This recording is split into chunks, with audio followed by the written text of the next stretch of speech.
Good afternoon and welcome wherever you are to this session of Orkney International Science Festival. Are the machines going to take over from us? Well, from time to time we get these predictions. We've heard about the rise of the robots. We're now being told that artificial intelligence is going to do all the thinking for us. The machines will do the work, we're told, and all we have to do is sit back and watch them and worry about how we're going to find enough money to pay for them in the first place, let alone the energy costs of running them. Not so, says our speaker today, and Professor Iain MacLeod is well able to tackle sometimes conventional wisdom or existing mindsets and apply a fresh and critical eye on them. Last year, he gave a fascinating talk on critical thinking. This time, he's going to turn his attention on the question of uncertainty. This, he argues, is something that we can tackle, and it's going to be a long time before the machines can do that. Now, just before inviting Iain to speak, I should mention there's an opportunity to put questions to him. This is the Slido system. If you're sitting with a mobile phone, all you need to do, as the QR code said, is scan me. Scan it, it will take you direct to the place you can put the questions. Alternatively, there's the www.slido.com address. And there's a code as well. Well, that's for questions, but Iain has got a great deal of interesting things to tell us, and indeed a number of answers. Iain, can I welcome you and ask you to get underway? I think Iain's got Iain, that'll mean clicking on the sound and clicking on the vision. There you are, welcome. That's sound and vision on. I think we just... Okay. Just lost vision, or maybe it's there you are. That's it. That's me.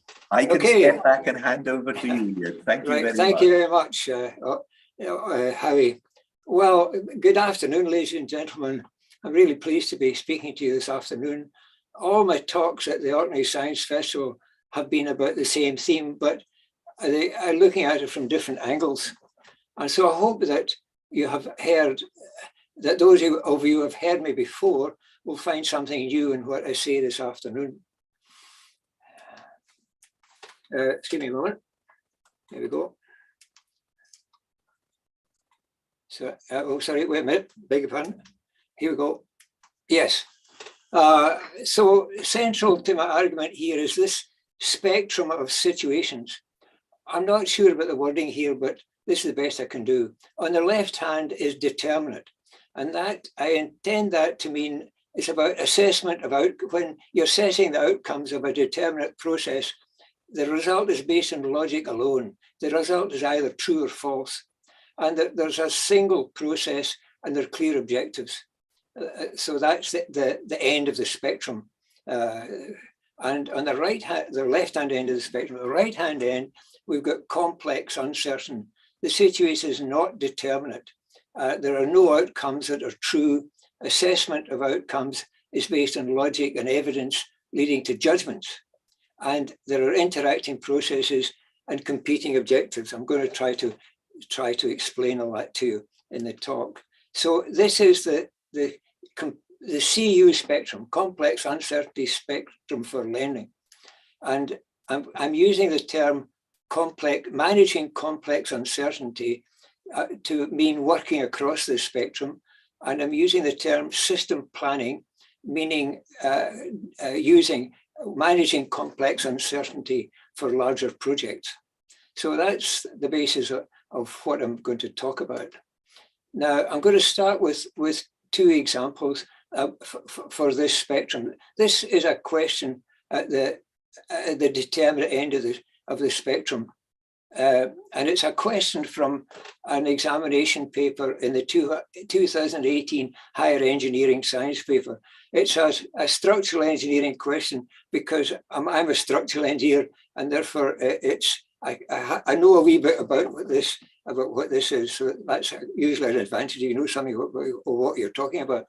And the question is, calculate the magnitude and direction of the reaction at X. So here's the solution.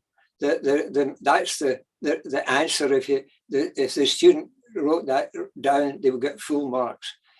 It's fully determinate. It's hard up against the left-hand edge of the spectrum. And the only issue is whether the process has been correctly implemented. And in that, there's only what I'm calling operational uncertainty. Now, here is another situation. This is a structural design process map. So this might be used by a structural engineer in doing the design of, say, a bridge or a building structure. So in the map, the columns are stages in the process and the rows are sub-processes. For the columns, inception is about defining the problem, the objectives and constraints, i.e. it's about defining the requirements. And the conception column is about defining how requirements will be met, about what processes will be used. And production is about implementing the processes. Now look at the rows. I'm not going to talk about all the rows, but these are the sub-processes. So cost has to be estimated. And engineers are now very aware of the need to consider carbon footprint and other environmental sustainability issues. And in technical assessment, the main issue for a structure is safety. We have to try to be sure that the structure is not going to fall down. Now, these objectives are not in alignment. Clients want minimum cost, but sustainability and safety can be expensive. Uncertainty is pervasive in the process. At the inception and concept stages, there is conceptual uncertainty, i.e. uncertainty about the suitability of what is being proposed. And at the production stage, there's operational uncertainty, i.e. about whether the processes have been implemented correctly. So here, the map demonstrates the complexity of the structural design, but the real situation is even more complex. This is only a wee bit of what is needed to be considered, because if you're in a building, the structural design is a part of a much bigger project working with other professions and other issues in the building. And only the sub-processes are shown here. There's a lot more that could be added to that. It's just a relatively simplified map. And none of the processes are intrinsically determinate. They all involve complex uncertainty. Okay, I now want to discuss what are the main attributes of Homo sapiens, what makes us different from other animals. And here we have three, I think, very important things. First, of course, language and communication make us quite different from the other animals.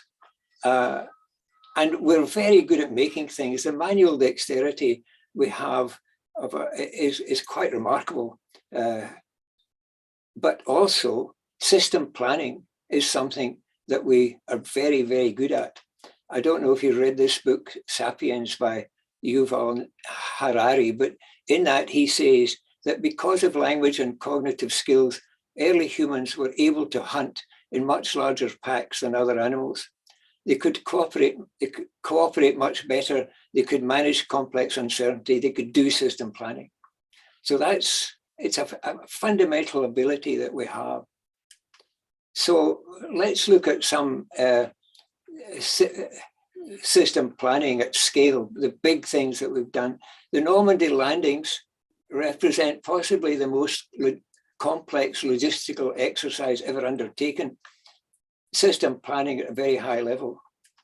Our modern road networks are subject to system planning. They're not perfect, but the system works well. Very complex, major competing objectives. You want to keep the cost down. There are environmental issues, problems with acquisition of land with roadlets. Not a simple problem. There's a lot of uncertainty in it, but we can make it work.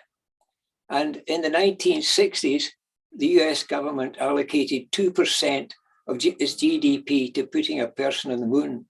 Very high levels of technical complexity and of uncertainty were handled, and it worked. And finally, system planning is not new, it's older than the pyramids. The pyramids needed significant system planning. We actually don't know how they were constructed so accurately. We would find it very difficult nowadays, even with modern technology, to cut the blocks of stone on the pyramids as accurately as they did. We don't know how they did it. So, but if that's about situations that relate mainly to physical objects, but what about social issues? When human behavior is a dominant issue, the levels of complexity and uncertainty, they shoot up. Inequality, poverty, deprivation, environmental degradation, pandemic response. These are all very, very difficult problems with enormous amounts of certainty, way beyond actually these ones, the rather difficult ones we were talking about. So here is my thesis. I say that all who aspire to responsible roles in society should be educated to manage complex uncertainty. Engineers are educated at that to some degree, but I think everyone who does that needs to be educated toward it. So here we are, computers. Let me talk now about computers and the power of the human brain. So computers are very good at processing logic, and humans can't compete with the higher levels of cognitive, but cannot compete with higher levels of cognitive ability of human brains. And human brains cannot compete with computers in this sector in terms of processing logic, in terms of scale and accuracy. And the ability of a human brain to operate in situations where more than logic is needed is way ahead of computers. That's my basic argument here. And so there is no doubt that computers can help help us in managing complex uncertainty. But you can't give a computer the job. You can't say to a computer, hey, I would like you to fix anomaly landings for us. Would you mind doing that? There's no one near that. Sorry, wait a minute. The education has a very strong focus on the determinate sector, but tends not to have a focus on learning for this sector. And so in education, we may neglect learning for one of the most important human attributes. Now, the need to address complex uncertainty is well accepted, I believe. For example, the Curriculum for Excellence in Scotland, Scottish Education Scotland, has a list of capacities. You can see the diagram over on the right, but that's a whole lot of them. I've just selected here a few to look at. So these are some of the capacities that are intended to be developed in education. Apply critical thinking in new contexts. Develop informed ethical views of complex issues. Evaluate environmental, scientific, and technological issues. Make reasoned evaluations. Assess risk and make informed decisions. Work in partnership and in teams. Take the initiative and lead.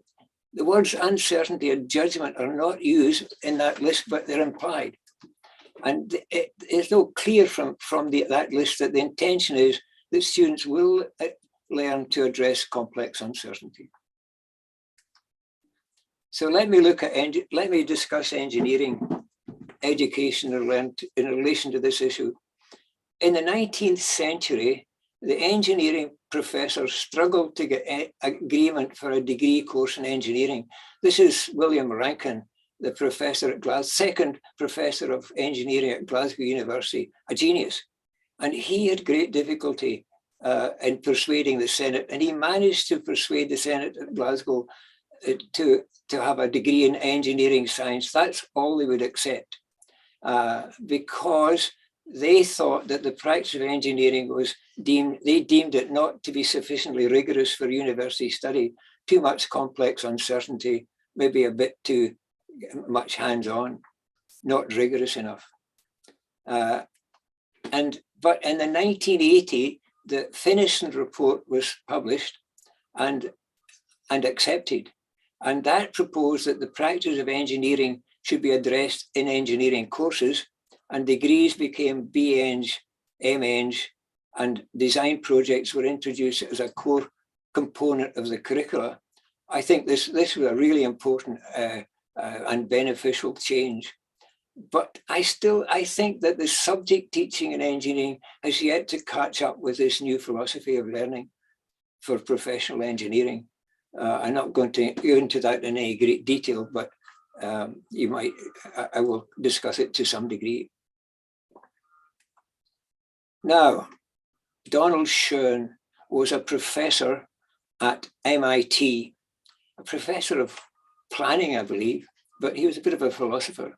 And he wrote this very important book in 1982, which called The Reflective Practitioner.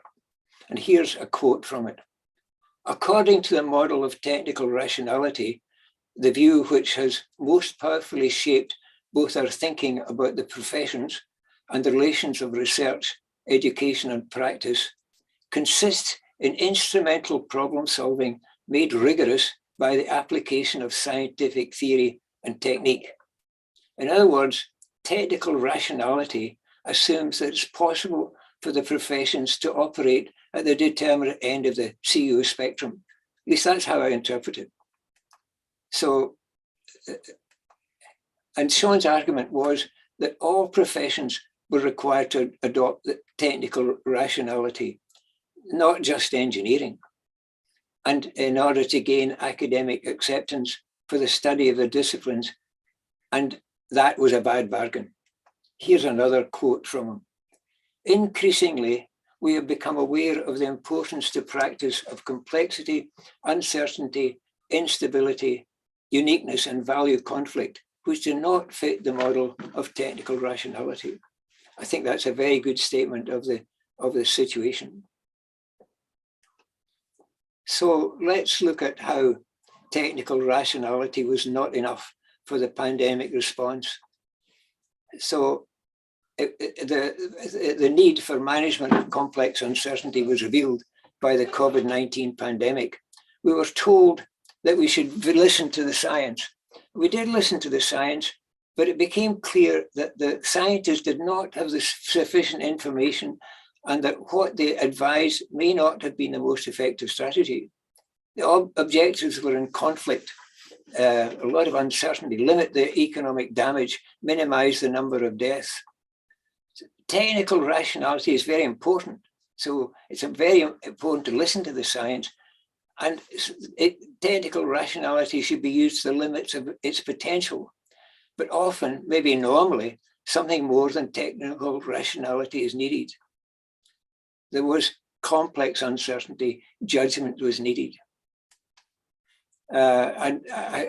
Just to note here, I'm going to use the term critical thinking. I need to define it. And the critical thinking is analysis of facts to form a judgment. The use of guiding principles that support the achievement of intended outcomes, or the ethos for managing complex uncertainty, the core issue in managing complex uncertainty. Now, here's also a definition here of validation and verification, because I'm using these concepts. Validation is asking the question, will the process be able to satisfy the requirements? There's conceptual uncertainty. It's when there's conceptual uncertainty, and critical thinking is essential. And verification is the question, has the process been correctly implemented? Let's do with operational uncertainty. Now, let's look at that in relation to physics. So a main issue in physics is predictive modeling. It's about using mathematical models to predict the behavior of physical systems. And it's one of the most important, one of the greatest achievements of human endeavor, I believe. And at the top, I've shown theory and structural mechanics, which is the bit I'm interested in, and calculations. And below that, is real behavior and using the information from models to support design decisions. So the top part is addressed in education, it's determinate, and you see the link to verification. Whereas the bottom part is not well addressed in education, it's needed in practice, it's not determinate, and judgment is needed. So learning about theory without learning how to use it, I think, is like going to piano lessons and there's no piano. Let me give you an example of the problem of validation or lack of validation. This is a famous structural engineering collapse. It's an oil recovery platform in a fjord. This was being built in a fjord in Norway. It's the size, a big structure. It's the size of a football pitch, and it was nearly finished. They heard a bang, and the whole thing started to sink. Fortunately, everyone got off. There's no lives are lost. But that structure now sits on the bottom of the fjord as a complete wreck. So what went wrong? What they did was they created a model, a predictive model of the behavior of the structure. And I'm not going to go into the details, but they made an error. It was the first time they'd done a big model like this, and it's quite clear that the people working on it didn't really know what they were doing well enough. Now, here's a back of an envelope calculation that would have, if they had done that calculation, again, I'm not going to explain it, but you can see it's a very simple calculation.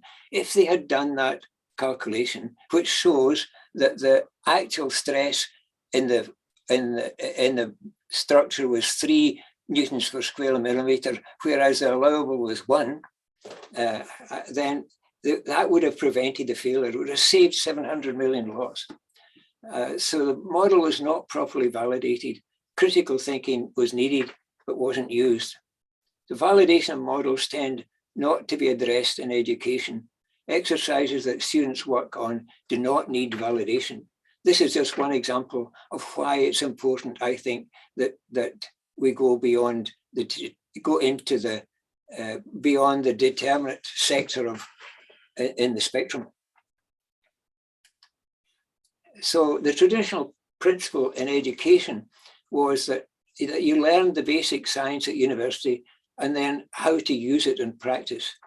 This engenders a view that science is determinate, doesn't address complex uncertainty, and does little to develop critical thinking. So the modern principle should be to learn all the strategies used in engineering practice, learn theory in parallel with how to use it. Now let me look at medical education.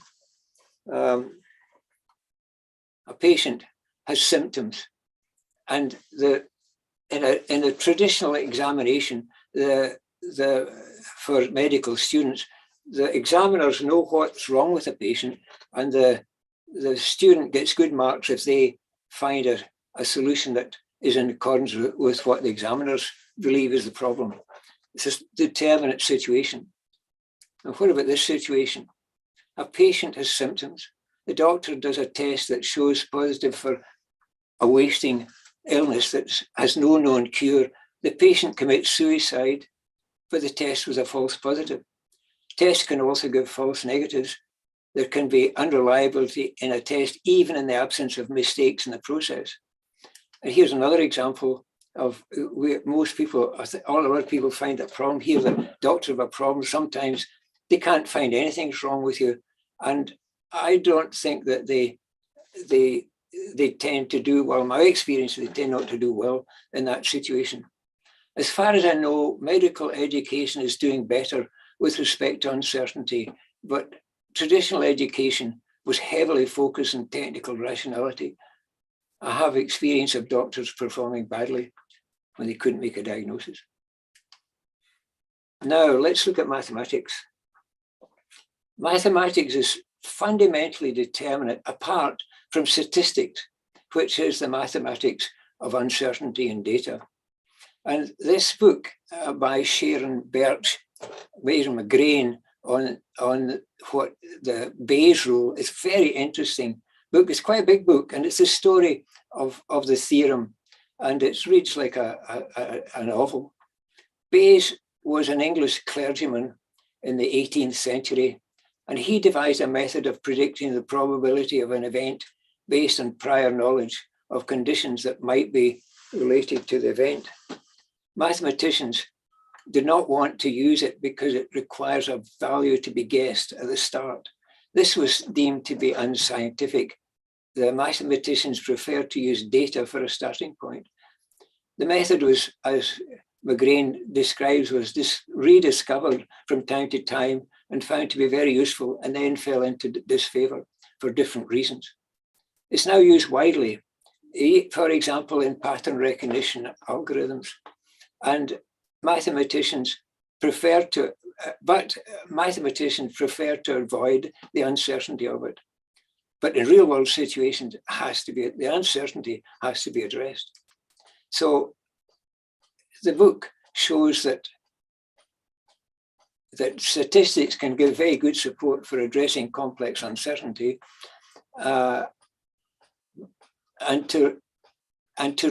I would say that to learn to manage complex uncertainty, it's logical that a good grounding in statistics would be worthwhile, not just Bayes' rule, of course. And such learning would need to go beyond theory and include the use of statistics in making decisions. So learning to use statistics in the management of complex uncertainty should be a feature in education, I believe, as well as the conventional mathematics. And what about critical thinking in liberal arts subjects? How can other subjects help? In literature, learners are required to interpret text, to think critically about meaning, and that's very good exercise. In history, students may learn to assess the validity of historical information. This is Mary Beard. I think she's really good at explaining that, how different views of what the records tell us, and to make judgments rather than just learning facts. And philosophy is it would be used very good for people to learn the use of principles of philosophical discourse as a fundamental, which is a fundamental strategy in critical thinking. So the fundamental principles in philosophical discourse are listen to others, put forward your own ideas, and be prepared to change your mind. During the Scottish Enlightenment, philosophy was the compulsory subject at universities. And I don't think that it would be practical to reintroduce that, but philosophizing about issues would be worthwhile in all subjects. So what might be done? My talk here is about why it is necessary for people to learn to operate in the complex uncertainty sector. It's not basic about how that can be done, but here this slide is about the fundamental principles of that. Project work is the essential context for learning to manage complex uncertainty. That's the piano to practice on. Without project work, you can't learn it because you're working in teams. And so if you want to learn to work in teams, you have to do that. Group working is essential. And a project can be a subject in the curriculum, and that's now normal in engineering after the finishing report. But it can also be a component in a subject. And subject support can be, other subjects can support the idea, and opportunities can be taken in all subjects to support critical thinking, as I just outlined.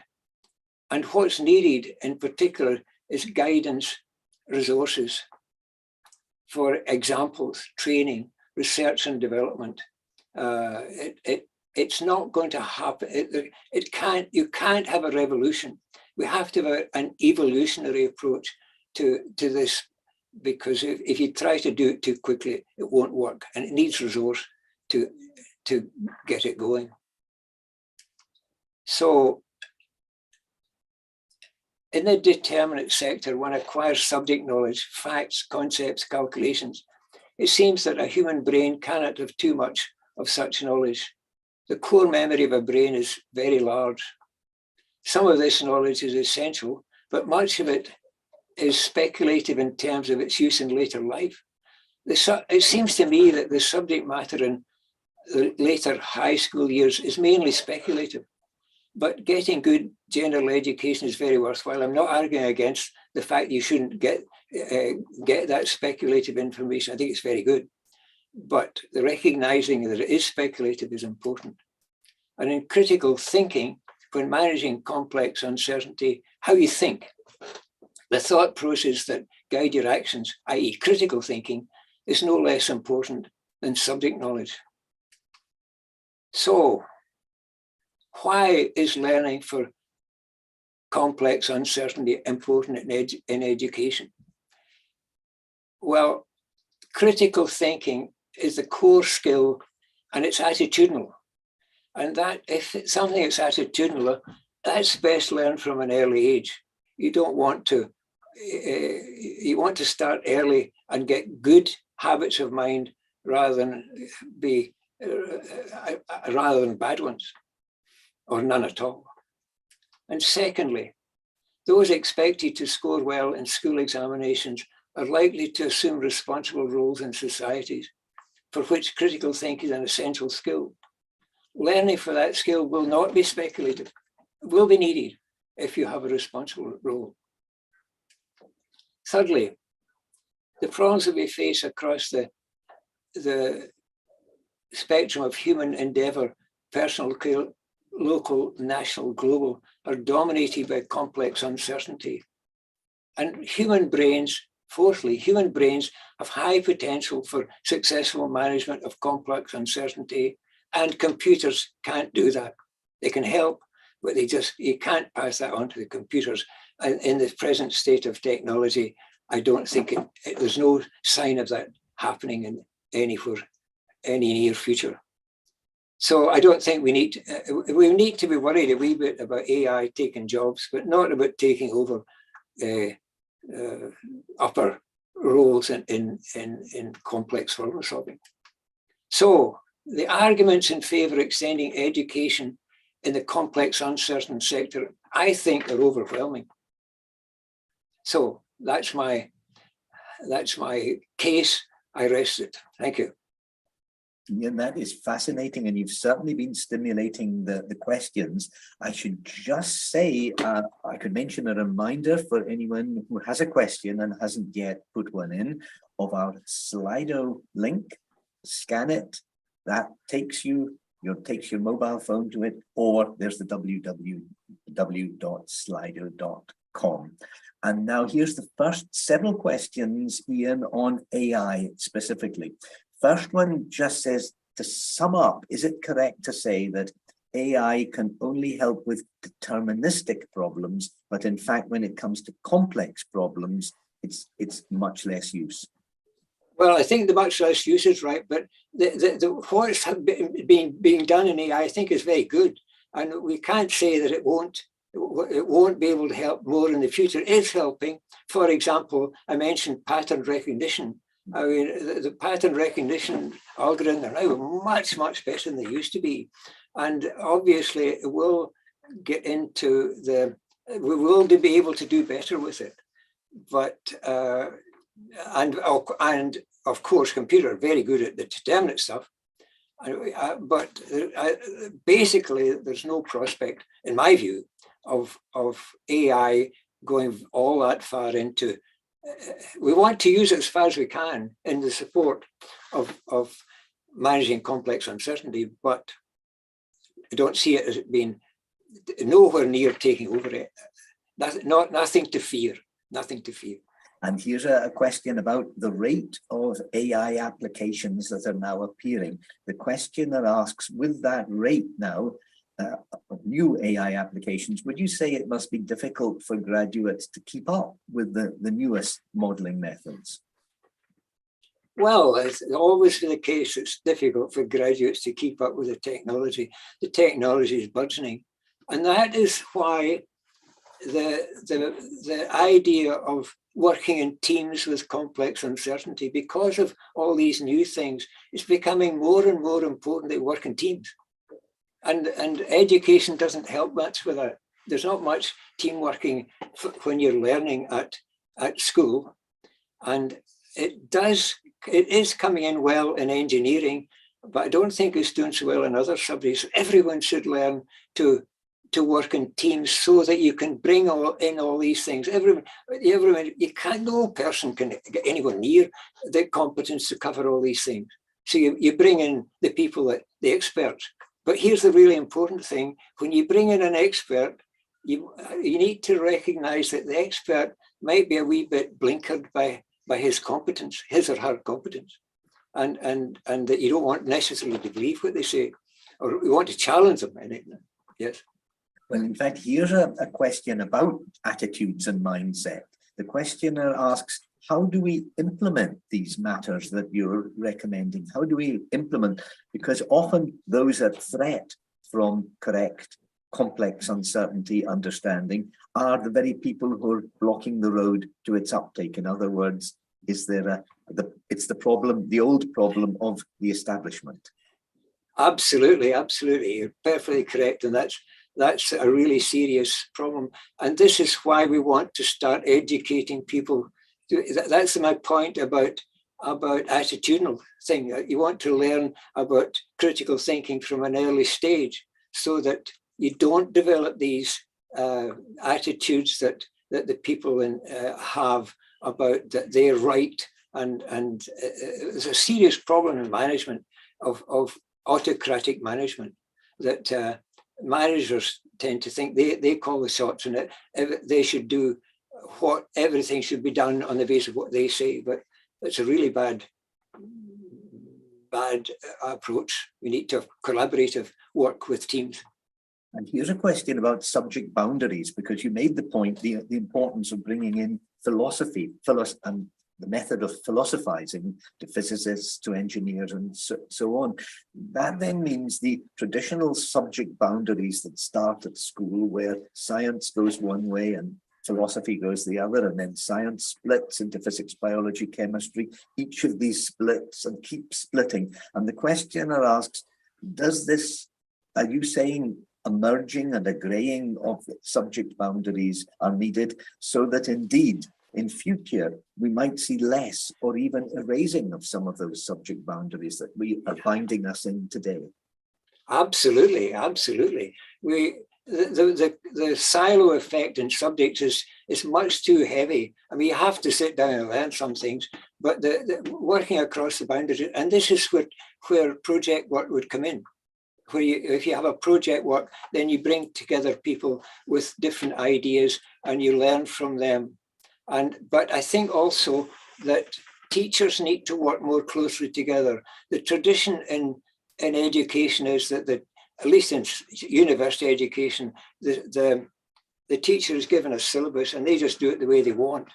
But don't think that's all that good in the modern world. They should be working across in order to do what I suggested, where in my own field of structural engineering, you learn about you learn the theory and you learn how to use it and you learn how to understand it all as a part of a package, all in parallel rather than series.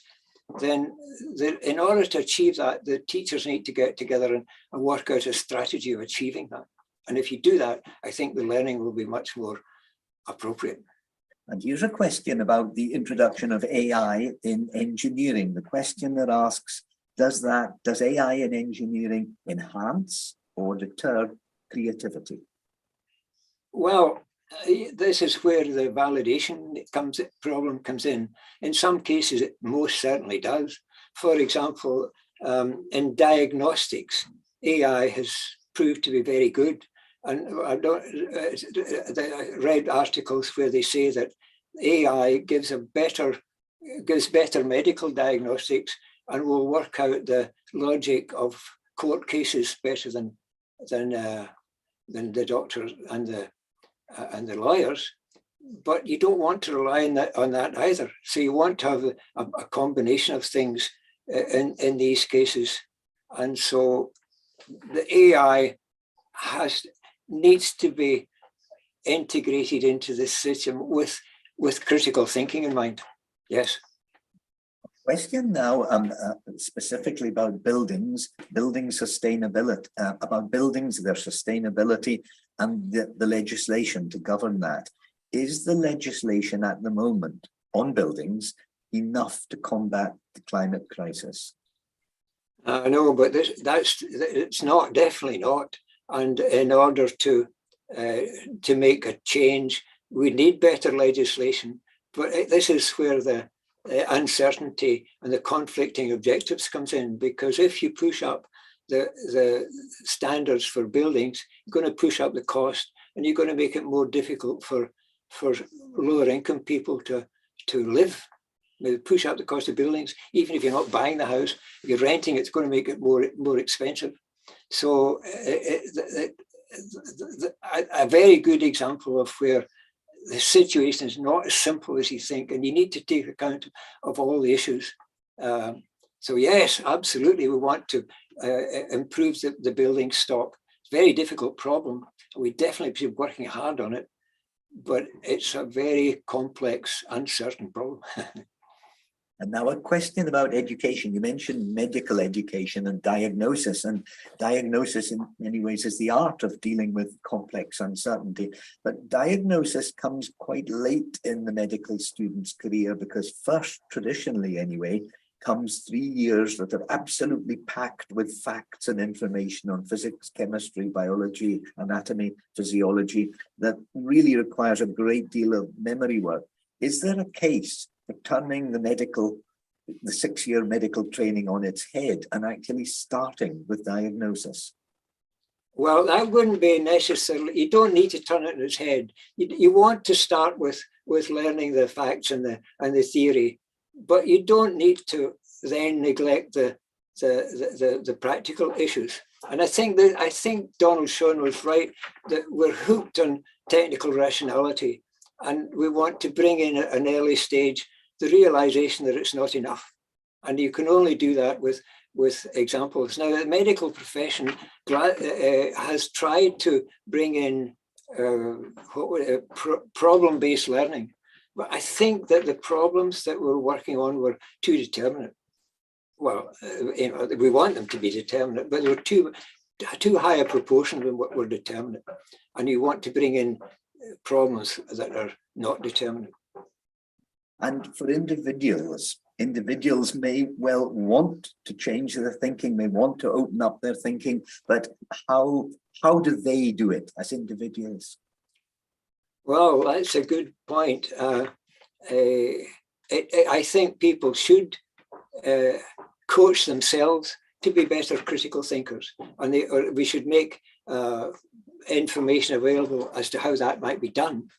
And it's very difficult if you're working in a system that has a particular ethos, has a particular style of thinking. It's very difficult if you're down the hierarchy there to change it. You can't change it up the hierarchy. You can only change it down the hierarchy within the group. If you're leading a small group, you can change the ethos there and get good critical thinking. But it's best to start at the top of the hierarchy, isn't it? And a final question, Iain, maybe one single book that somebody should read to make the first steps to broadening their thinking to tackle areas like this? Well, I must admit, Donald Schoen's book, I read it in the 1980s, but I really didn't appreciate it much. I reread it recently, and I think it's really good. And if you Google it, you can get it free on the internet. It's out of copyright, so you can take that down and read it. And I think that gets the heart of the matter as to why you need to have complex uncertainty in education, why it needs to change in that direction. Iain, As always, you are fascinating, and we look forward to future ideas that you'll develop. Thank you very much indeed for joining us. And I should say to viewers and listeners, wherever you are, that on the subject of engineering, we'll be hearing more over the next 2 days when we host the Orkney Aviation Festival. They'll be looking at sustainable areas of aviation tomorrow in 3 talks, and on Friday looking back into topics in the history of aviation. But in the meantime, all that remains for me to do is to warmly thank the technical team for wonderfully, smoothly and systematically making everything run so smoothly, and to thank our speaker today, Iain MacLeod, for that absolutely fascinating talk. Thank you. I would like to say, Howie, that I thought the questions were very good. These were very, very good questions. They certainly did, and you gave some fascinating answers. Questioners and viewers and listeners, many thanks. Iain, thank you. Time to say goodbye for now. Bye now.